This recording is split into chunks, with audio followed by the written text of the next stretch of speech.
Assalamualaikum warahmatullahi wabarakatuh.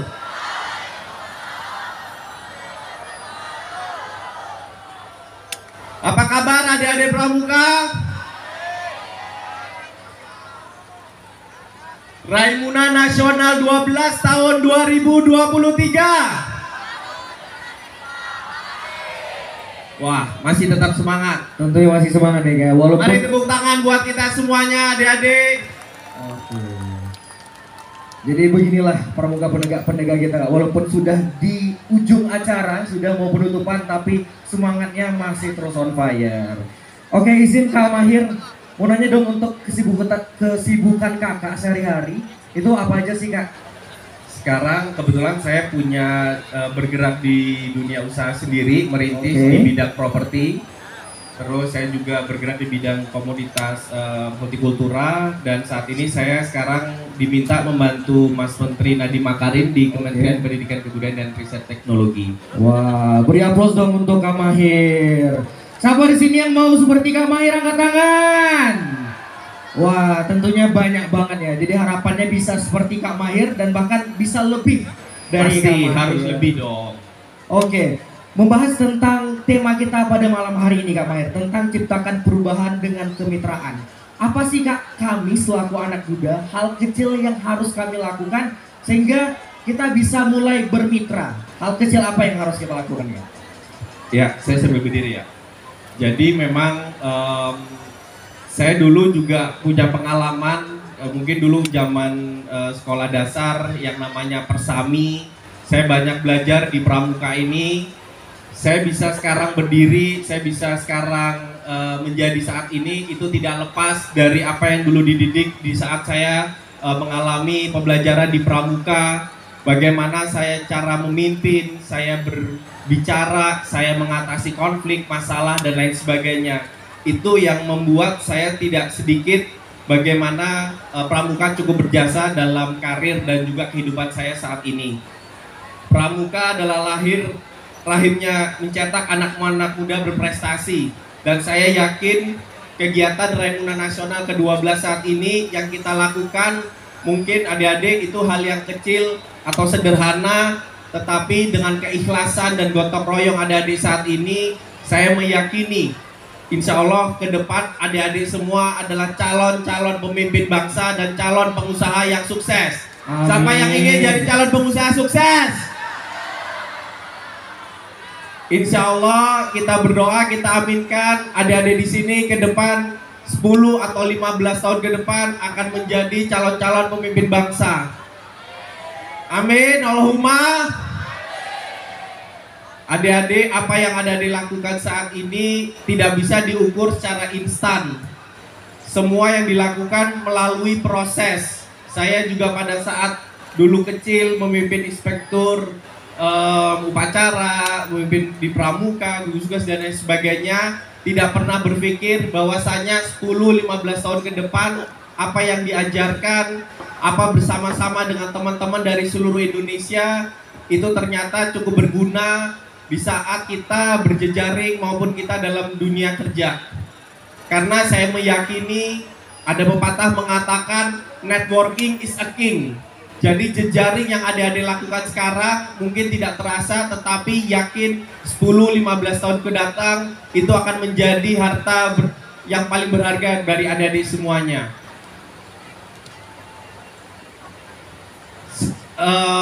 Saya coba, kebetulan saya asli dari Jawa Timur, peserta dari Jawa Timur, mana suaranya? Apa kabarnya Jawa Timur? Wah. Boleh, Jawa Tengah, undi suara deh.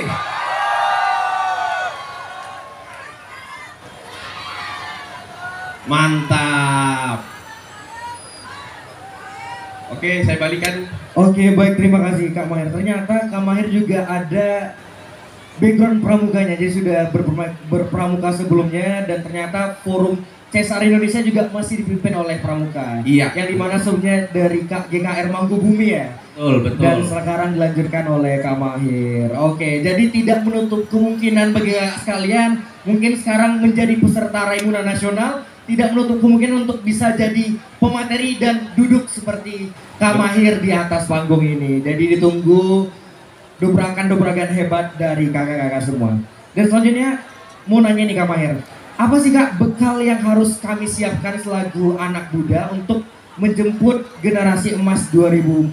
Ini kan isunya selalu dikaitkan tentang gimana sih cara kita bisa menjemput bonus demografi pada Indonesia Emas tahun 2045, Kak Mahir. Oke, terkait dengan bonus demografi 2045, mungkin saya sebelum itu saya coba ingin menjelaskan ada salah satu kisah yang pernah saya baca buku pada saat itu, yaitu menggambarkan bagaimana visi 2045, bagaimana teknologi, bagaimana disrupsi teknologi saat ini itu cukup berkembang dengan adanya globalisasi. Dulu tahun 1891 ada pelukis Prancis bernama Ernest Monsieur. Beliau wafat tahun 1891. Dia sangat terkenal di Prancis hingga dunia. Kenapa? Karena kemampuannya pada saat itu mampu melukis wajah dan objek cukup presisi dan akurat. Sampai ada museum di Prancis saat itu mendedikasikan satu spot khusus agar karya-karya dari Ernest ini mampu ditampilkan dan membuat terpukau para penonton yang hadir pada saat itu. Semua orang percaya pada saat itu bahwa skill dan kemampuannya akan dikenang sepanjang masa. Tetapi kemudian apa? Dengan berjalannya waktu, dengan era yang terus berkembang, dengan zaman yang terus berkembang, tiba-tiba kamera ditemukan pada saat itu. Akhirnya kemampuan dari sang pelukis yang tadinya melukis dengan akurat dan presisi itu tidak lagi relevan. Karena apa? Karena skill dan juga kemampuannya telah tergantikan yang namanya kamera. Bukti bahwa zaman akan terus berkembang pesat adik-adik, dan barang siapa yang menghiraukan dan tidak ikut andil di dalamnya maka akan tertinggal. Oleh karenanya adik-adik saat ini harus cepat mengetahui apa tren yang sedang berlaku, apa perkembangan-perkembangan. Itu yang harus kita pahami dan harus kita menjadi bekal kita ke depan. Karena bagi kita yang tidak mampu tanggap dengan teknologi, maka kita akan tergilas dengan namanya perubahan zaman. Oleh karenanya tidak ada pilihan untuk berubah, dan satu-satunya yang membuat perubahan adalah sebuah inovasi. Dan tidak mungkin adanya inovasi tanpa adanya sebuah kolaborasi. Bagaimana adik-adik di sini dari Sabang sampai dengan Merauke itu berkolaborasi satu dengan yang lainnya. Karena tidak ada yang namanya Superman, tapi semuanya adalah super team. Dan itu yang kakak pelajari di saat kakak mengalami pendidikan di Pramuka. Kita berharap adik-adik semua ke depan mampu membaca perkembangan zaman dan juga mampu membaca yang namanya teknologi yang ada saat ini. Terima kasih Kak. Oke, baik, terima kasih Kak Mahir. Jadi kalau kita nggak memulai maka kita bakal tertinggal ya Kak. Betul. Jadi bagi semua jangan takut untuk mengambil kesempatan, untuk berani mencoba daripada tidak sama sekali. Dan izin bertanya nih Kak Mahir, apa sih Kak kurangnya anak muda sekarang yang harus kami benahi sehingga kami bisa lebih baik ke depannya, bisa menjadi seperti kakak, bisa turut serta dalam dunia CSR? Iya. Jadi yang saat ini adik-adik harus lakukan adalah bagaimana mengeksekusi ide-ide ataupun gagasan-gagasan. Adik-adik, ide itu adalah nilai atau harga yang sangat murah. Yang mahal bukanlah idenya, tetapi bagaimana adik-adik mampu merealisasikan ide-ide tersebut. Jangan habiskan masa mudamu dengan tanpa karya yang mempesona. Ingat adik-adik, anak muda ibarat matahari jam 12 siang, paling panas, paling terang, dan paling membara. Dan saya yakin adik-adik selama seminggu ini sudah belajar dan mempunyai jiwa kepemimpinan yang terus dilahirkan dan terus dilatih. Jangan biarkan masa muda begitu saja tanpa karya-karya yang mempesona, tanpa karya-karya yang menjadi perubahan ataupun memberikan manfaat buat semuanya. Saya yakin dengan karya-karya, dengan ide adik-adik, apapun itu, yang namanya anak muda tidak perlu khawatir salah. Trial improvement. laksanakan, perbaiki. Tidak ada manusia yang sempurna, terus yang penting dilakukan. Semua berawal dari langkah kecil, tidak perlu langkah yang cukup besar, langkah kecil tetapi itu pasti dan membuat dampak atau manfaat buat sesama. Terima kasih. Oke, sekali lagi beri aplaus dong untuk Kak Mahir selaku Ketua Forum CSR Indonesia, Corporate Social Responsibility. Oke, baik, mungkin pertanyaan terakhir nih Kak. Apa sih Kak keistimewaan dari Pramuka untuk bisa turut serta dalam menjemput generasi emas tahun 2045? Baik, peran Pramuka cukup signifikan, cukup strategis karena apapun yang dilakukan harus dilakukan dengan jiwa kepemimpinan, harus dilakukan dengan jiwa kepekaan, jiwa peduli dengan lingkungan. Kita lihat sekarang pembangunan, jika tidak ada sentuhan lingkungan, tidak ada sentuhan keberlanjutan, kita tidak yakin anak cucu kita bisa mampu merasakannya. Dengan adanya pelatihan dari Pramuka ini, bekal yang udah didapat oleh adik-adik selama seminggu, saya yakin itu menjadi bekal untuk ke depan jika suatu saat adik diberikan amanah memimpin ataupun mengelola sebuah perusahaan, itu dilakukan secara tanggung jawab dan juga bermanfaat untuk lingkungan dan juga sesama. Oke, baik, terima kasih kepada Kak Mahir. Sekali lagi beri aplaus dong untuk Kak Mahir pada pemateri kita di Jumpa Toko Inspiratif. Oke, baik, terima kasih Kak Mahir. Jadi mungkin itu sedikit materi singkat dari Kak Mahir. Tentu kita terbatas waktu, namun kita sudah mendapatkan arahan-arahan yang luar biasa. Baik, selanjutnya kakak-kakak kita akan masuk ke sesi Q&A. Jadi bakal ada 2 orang penanya, 1 putra dan 1 putri. Dan disilahkan mungkin mohon bantuannya kakak Sangga Kerja. Nama saya Abu Naim Sofyan dari Warsa Pati, Warja, Jawa Tengah. Tepuk tangan untuk teman-teman Jawa Tengah.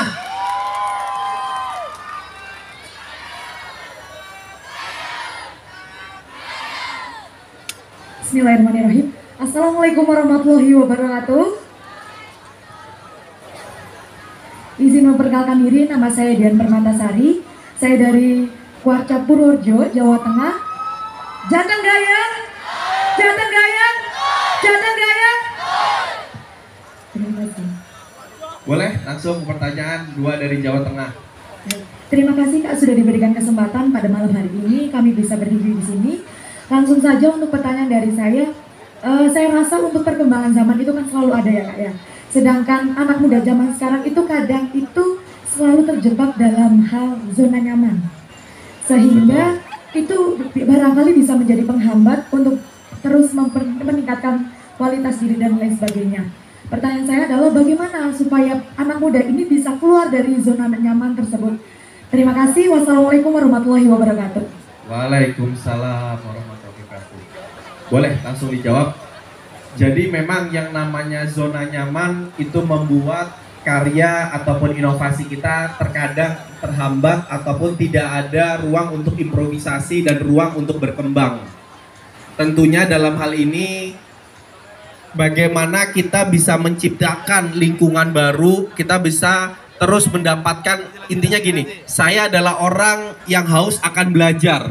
Saya terus menerus menggali informasi, saya belajar, kalaupun tidak saya masuk organisasi, di situ saya belajar hal-hal baru dengan organisasi. Kebetulan saya di HIPMI, saya di Kadin, saya di Forum CSR. Di situ saya menemukan lingkungan baru dan saya belajar dari lingkungan sekitar apa sih hal-hal yang baru. Itu yang pertama. Yang kedua, kita juga melihat di luar negeri itu yang sedang berkembang saat ini itu apa, trennya bagaimana, inovasi yang dilakukan apa. Kita tidak perlu terlalu jauh menciptakan inovasi baru, kita bisa ATM, amati, tiru, dan modifikasi. Nah, bagaimana itu terus berkembang dan juga kita mengetahui yang di luar seperti apa, kita benar gak tracknya ke arah sana. Begitu.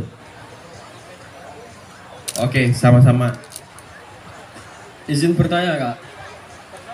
Tadi kan kakak bilang kalau tidak paham betul tentang digital akan tertinggal jauh. Betul. Pertanyaannya, jika kita tertinggal di dunia digital, langkah penting untuk mengejar dan paham betul tentang digital itu bagaimana Kak? Baik, jadi kita sekarang sudah banyak tertinggal jauh dengan dunia digital. Jika kita mengikuti track-track negara maju, misalnya Jerman, tracknya seperti apa, Amerika seperti apa, kita akan terus tertinggal. Karena apa? Karena kita mengikuti track yang dia terus akan berkembang maju. Sehingga kita tidak hanya mengikuti track, tapi kita harus memberikan sebuah lompatan-lompatan. Jadi bukan lagi think out of the box, tapi think without the box. Saya yakin adik-adik ini mempunyai ide-ide yang liar, energi-energi yang positif. Nah, itu bagaimana kita bisa melihat ketertinggalan itu dengan sebuah lompatan-lompatan. Kalau kita ikut, oke, Jerman ini teknologinya seperti ini, track kita seperti ini, ya kita akan pasti tertinggal. Orang kita mengikuti apa yang sudah dilakukan, tetapi bagaimana kita melakukan lompatan, looping-looping sebuah teknologi dan juga membuat sebuah inovasi-inovasi. Syukur-syukur kita bisa berkolaborasi dengan dunia luar seperti apa. Siap, gitu. Terima kasih. Baik, terima kasih kepada. Ini ada hadiah. Oke, juga ada hadiah nih untuk dua penanya kita pada materi jumpa tokoh inspiratif pada malam hari ini. Oke, mungkin sesi foto terlebih dahulu. Oke.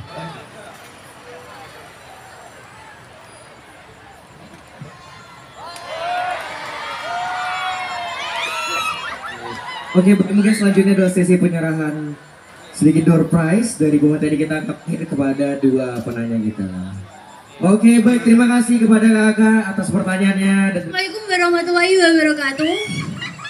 Perkenalkan, nama saya Nazara Diva Mareta dari Kuarjapati, Kuarja, Jawa Tengah. Ini Jawa Tengah terus ini. Silakan. Jadi saya akan menjawab pertanyaan dari kakaknya, yaitu corporate social responsibility. Oke, benar. Tepuk tangan. Sama-sama, terima kasih. Oke, baik, terima kasih kakak.